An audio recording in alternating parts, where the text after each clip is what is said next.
नमस्कार दोस्तों, स्वागत है आपका आपके अपने YouTube चैनल डिजीफ्लाई में। आज की शॉर्ट लेकिन बेहद इंपॉर्टेंट क्लास में हम D triple S P PRT के वही 6 सवाल समझने वाले हैं जिनसे हर साल CTET, D triple S B और केवीएस जैसे सभी एग्जाम्स में घुमा फिरा कर प्रश्न बनते रहते हैं। अगर आप पहली बार हमारे चैनल पर आए हैं तो ऐसे ही एग्जाम ओरिएंटेड और कॉन्सेप्ट क्लैरिटी वाली वीडियोस नियमित रूप से पाने के लिए चैनल को सब्सक्राइब जरूर कर लें। और हाँ, इस वीडियो को बिल्कुल भी स्किप मत कीजिएगा क्योंकि हर क्वेश्चन के बाद मैं आपको वो की फैक्ट्स बताऊंगा जो आपके एग्जाम में सीधा फर्क डालते हैं। तो चलिए बिना समय गवाए शुरू करते हैं आज की क्लास। प्रश्न नंबर 95 से। एरिक्सन के अनुसार स्वयं की एक सुसंगत अवधारणा है जो लक्ष्यों, मूल्यों और विश्वासों से बनी होती है, जिसके लिए एक व्यक्ति जोरदार ढंग से प्रतिबद्ध होता है, उसको क्या कहा जाता है? ऑप्शन ए है उतार चढ़ाव, ऑप्शन बी है परिवर्तन, ऑप्शन सी है पहचान या ऑप्शन डी है संशोधन। बताइएगा इसका राइट आंसर क्या होगा, जरा सोचिएगा। तो इसका जो राइट आंसर होगा वो होगा ऑप्शन सी, पहचान, जिसको आइडेंटिटी बोलते हैं। क्योंकि एरिक्सन ने जो है आइडेंटिटी को ही वैल्यूज, गोल्स और कमिटमेंट्स का ऑर्गेनाइज सेट बताया है। ठीक है, बाकी विकल्प जो है क्यों गलत है? उतार चढ़ाव की यदि हम बात करें तो ये सिर्फ मूड चेंज है। ठीक है, और बात करें परिवर्तन की तो यह फिजिकल या बिहेवियरल चेंजेस है, आइडेंटिटी नहीं है। बात करें संशोधन की तो ये छोटे सुधारों को दर्शाता है लेकिन कंप्लीट आइडेंटिटी नहीं दर्शाता। ठीक है, चलिए आगे बढ़ते हैं अगले प्रश्न की तरफ। अगला प्रश्न क्या है 96, कि निम्नलिखित में से कौन सी ध्वनि क्विंग या गोइंग की प्रक्रिया में शामिल है? ऑप्शन ए है ऊ ऊ, ऑप्शन कथन दूसरा है ई ई। ठीक है, तो यहां पे आपको बताना है कौन सा विकल्प सही होगा आपके अनुसार। विकल्प ए, विकल्प बी, विकल्प सी, विकल्प डी। तो बताइए यहाँ पे क्या होगा सही विकल्प? तो सही उत्तर जो होगा वो होगा ऑप्शन सी, फर्स्ट तथा सेकंड दोनों। क्यों होगा? क्योंकि क्यूइंग स्टेज में बच्चा वॉवेल्स लाइक साउंड करता है। कैसी? वॉवेल्स लाइक साउंड निकालता है। वॉवेल्स मतलब स्वर जो होते हैं, जो जिसको आप स्वर के बोलते हैं, उसके लाइक साउंड निकालता है, जैसे ऊ, ई, ओ। तो ये क्या है? क्यूइंग की जो प्रक्रिया है। अब यहाँ पे समझिएगा, क्यूइंग की जो प्रक्रिया है वह 2 से 4 महीने की उम्र में शुरू होती है और इसमें केवल वॉवेल्स होते हैं। ठीक है, कोई लैंग्वेज स्पेसिफिक साउंड नहीं होती। और बात करें यहाँ से जो क्यूइंग वाली स्टेज है, इससे अगली स्टेज जो कहलाती है वो कहलाती है आपकी बबलिंग स्टेज। क्या कहलाती है? बबलिंग स्टेज कहलाती है। यह अर्ली स्पीच डेवलपमेंट का सबसे बेसिक स्टेप है। क्यूइंग स्टेप जो होता है, क्यूइंग और गोइंग वाली प्रक्रिया क्या है? अर्ली स्पीच डेवलपमेंट का सबसे बेसिक स्टेप इसको कहा गया, सबसे बेसिक। चलिए बढ़ते हैं दोस्तों नेक्स्ट प्रश्न की तरफ। दोस्तों अब तक वीडियो आपको पसंद आ रही हो तो वीडियो को लाइक कर दीजिए दोस्तों। चलिए 97, यौवन डॉट डॉट डॉट के दौरान होने वाले शारीरिक परिवर्तनों को संदर्भित करता है। कथन फर्स्ट है किशोर अवस्था के प्रारंभिक भाग और दूसरा है बचपन। तो यहाँ पे आपको बताना है कि पहला और दोनों सही है, केवल दूसरा सही है, केवल फर्स्ट सही है या दोनों ही गलत है। कौन सा विकल्प आपका यहाँ पे ठीक होगा जो इस प्रश्न को पूरी तरीके से फुल करे? चलिए बताइएगा। सवाल क्या है कि यौवन किस समय होने वाले शारीरिक परिवर्तनों को दर्शाता है? तो इसका जो सही उत्तर होगा वो केवल होगा ऑप्शन बी, केवल सॉरी, ऑप्शन सी होगा, केवल फर्स्ट सही है यहाँ पे। ठीक है, ऑप्शन सी होगा किशोर अवस्था के प्रारंभिक भाग। क्योंकि प्यूबर्टी, जो यौवन अवस्था होती है उसको बोलते हैं प्यूबर्टी। प्यूबर्टी का मतलब है शरीर में होने वाले वह बदलाव जो एडोलसेंस के शुरुआती हिस्से में आते हैं। ठीक है, और बाकी जो ये बचपन है गलत क्यों है? क्योंकि बचपन में प्यूबर्टी नहीं आती, बचपन में यौवन अवस्था नहीं आती।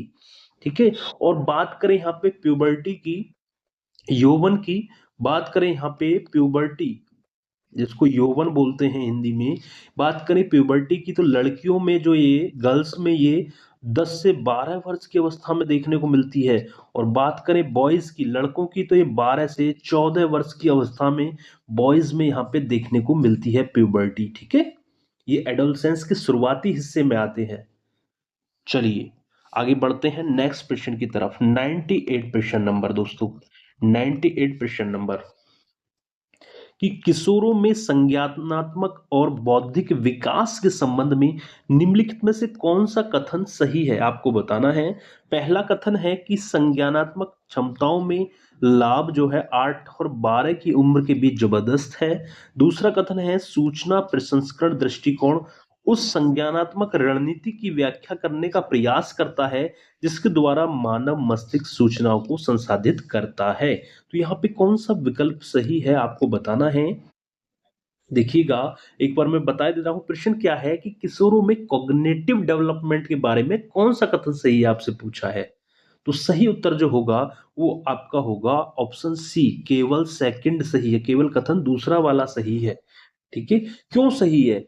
क्योंकि देखिए पहला कथन क्या है कि 8 से 12 साल में कॉग्निटिव गेन जबरदस्त होता है, ये गलत बात है क्योंकि यह गेन जो है ये एडोलसेंस की शुरुआत में भी जारी रहता है।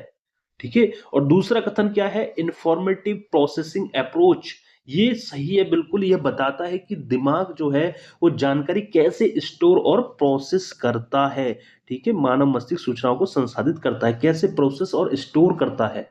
ठीक है, इसलिए दूसरा कथन बिल्कुल ठीक है यहाँ पे, तो राइट आंसर ऑप्शन सी हो जाएगा। ठीक है, बात करें कुछ इंपॉर्टेंट फैक्ट्स की कि किशोर फॉर्मल ऑपरेशनल स्टेज में होते हैं और एब्स्ट्रैक्ट सोच विकसित होती है इसमें, और हाइपोथेसिस टेस्टिंग लॉजिकल थिंकिंग आता है। ठीक है, और ब्रेन्स फ्रंटल लोब तेजी से विकसित होता है यहाँ पे।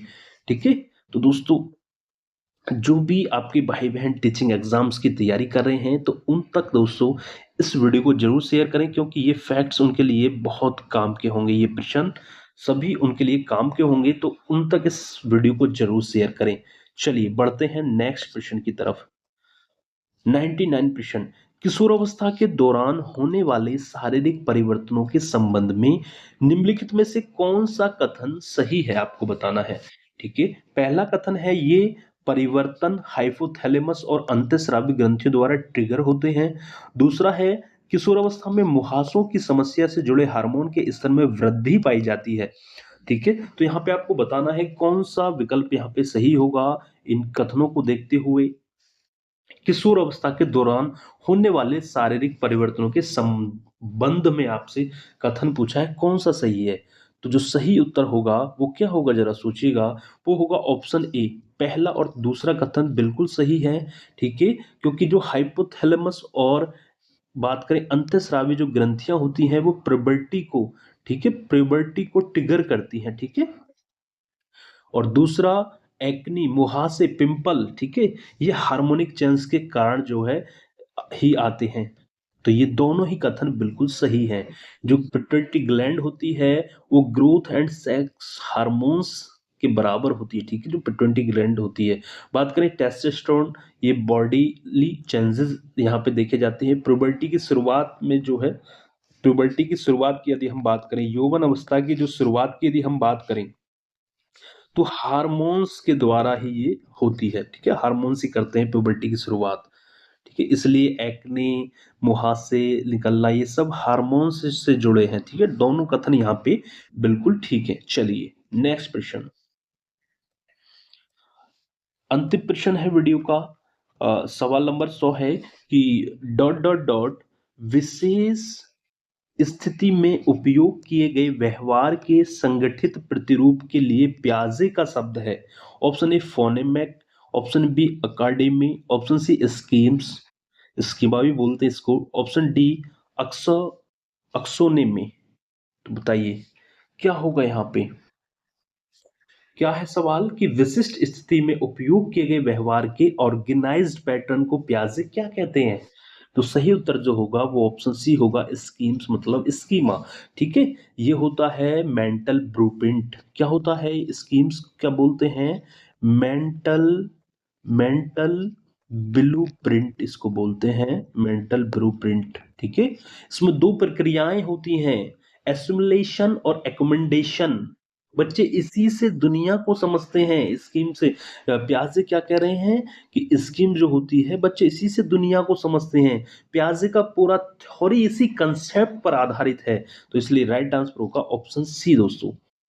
तो दोस्तों ये थे आज के 6 सबसे important data plus B PRT questions with full explanation और एग्जाम ओरिएंटेड फैक्ट्स। अगर ये वीडियो हेल्पफुल लगी हो तो कमेंट में एक बार क्लियर लिखकर बताइए, ताकि मुझे पता चले आप तक कंटेंट सही पहुंच रहा है या नहीं दोस्तों। हम मिलते हैं अगली वीडियो में दोस्तों। Thank you for watching. Video पसंद आई हो तो वीडियो को लाइक शेयर और चैनल को सब्सक्राइब करना ना भूलें। जय हिंद, जय भारत।